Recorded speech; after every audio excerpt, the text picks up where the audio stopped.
dari kelompok 2 kelas 3C Agroteknologi. Di sini kami akan melakukan praktikum wawancara kepada petani dengan lahan kacang tanah sebagai pemenuhan tugas dari mata kuliah nutrisi tanaman dan kesuburan tanah. Sebelumnya, izinkan kami memperkenalkan diri kami terlebih dahulu mulai dari sebelah kanan. Nama saya Baruna Rajendro. Nama saya Febikania Maharani dengan NPM 067. Nama saya Fairusa Kalisa dengan NPM 066. Nama saya Dominika Aleta Krisnawan dengan NPM 062. Nama saya Wisma Lestari dengan NPM 74. Nama saya Aulia Putri dengan NPM 057. Kenalkan, nama saya Fadila dengan NPM 65. Perkenalkan, nama saya Muhammad Lukman Fakir dengan NPM 075. Nama aku dari Nabujari dari NPM 070. Selamat menyaksikan. Let's go.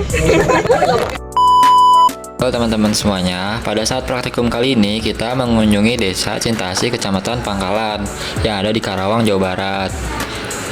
Dan kita bertemu salah satu penarasumber yang paling keren, yaitu Pak Ujang, pengurus kelompok tani di wilayah tersebut, teman-teman.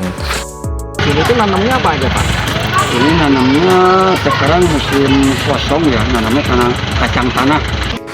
Sebelum lanjut kepada hasil wawancara kelompok kami, di sini kita akan menjelaskan sedikit tentang morfologi pada tanaman kacang tanah. Yang pertama, ada morfologi daun pada tanaman kacang tanah. Daun kacang tanah merupakan daun yang tidak lengkap karena hanya memiliki helaian dan tangkai saja. Lalu, selanjutnya, ada morfologi batang pada tanaman kacang tanah.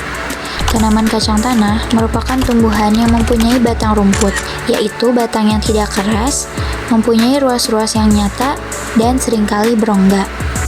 Lalu, ada morfologi akar pada tanaman kacang tanah. Tanaman kacang tanah, arah tumbuh akarnya menuju ke pusat bumi, atau disebut juga dengan geotrop, atau menuju ke air, disebut juga dengan hidrotop, meninggalkan udara dan cahaya. Buat lahan keseluruhan yang Bapak miliki itu berapa ya, Pak? Seluruhnya 4 hektar. 4 hektar. Kalau untuk yang ditanamin tanaman kacang tanah, Kacang tanah itu 1 hektar.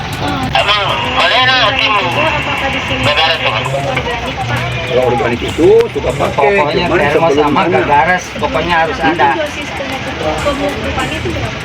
Kalau setengah hektar itu paling antara 20 karung, 20 karung. dari 20 kilo per karung. 20 kilo per karung, dipakainya 20 karung. Itu untuk setengah hektar. Setengah hektar. Itu berapa lama, Pak, kalau misalnya pengolahan lahan ke tanam? Itu paling 2 minggu. 2 minggu sebelum tanam. Ya. Nah, ditabur dulu pupuk organik, baru ditanam. Untuk pengolahan tanah 15 hari sebelum tanam, Pak Ujang selaku petani kacang tanah memberikan pupuk kandang sebanyak 800 kg per hektar.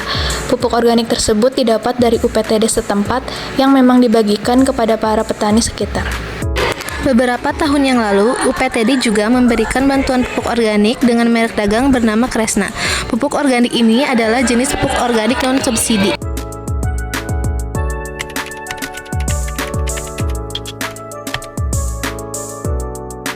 Kami di sini menemukan beberapa tanaman yang memiliki gejala kekurangan unsur hara. Yang pertama, ada tanaman kekurangan unsur hara nitrogen.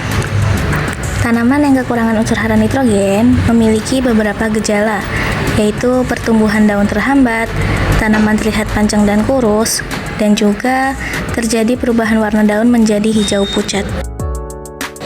Selanjutnya, kita juga mendapatkan tanaman yang mengalami defisiensi CU atau cukrum atau tembaga, yang mana tanaman tersebut memiliki daun muda kuning dan kerdil, kemudian daun lemah layu dan pucuk mengering, serta batang dan tangkai mengering. Di sini untuk selanjutnya ada gejala defisiensi unsur hara mikro berupa unsur hara boron. Pada foto daun terlihat tanaman kacang tanah bagian pucuknya mengalami mati pucuk. Pertumbuhannya terhambat pada jaringan merismatiknya atau pada bagian pucuk serta akar. Dan buah yang berkembang sangat rentan terserang penyakit. Kesimpulan, dari hasil survei dan wawancara yang kelompok kami lakukan, kami mendapat informasi bahwa lahan yang kami datangi menggunakan pupuk organik dengan merek dagang Kresna, di mana 1 hektarnya memerlukan 40 karung, dengan 1 karungnya 20 kg. Walaupun sudah dilakukan pemupukan, hal-hal yang tidak diinginkan masih saja terjadi, seperti tanaman yang kekurangan unsur hara nitrogen, boron, dan tembaga. Oleh karena itu, monitoring secara berkala sangat diperlukan. Terima kasih ya Pak buat Ya, sama-sama. Terima kasih atas kunjungannya pada hari mahasiswanya. Sampai kalau kata saya, ya mudah-mudahan ada manfaatnya buat dari mahasiswa. Ya, sama-sama. Terima kasih Pak. Maaf ganggu waktunya. Enggak. Saya lagi santai ini.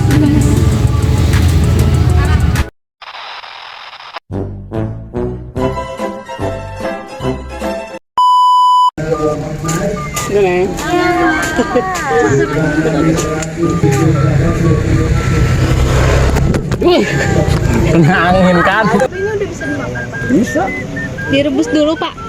Ya mentah juga bagus. Ini di jala apa ini?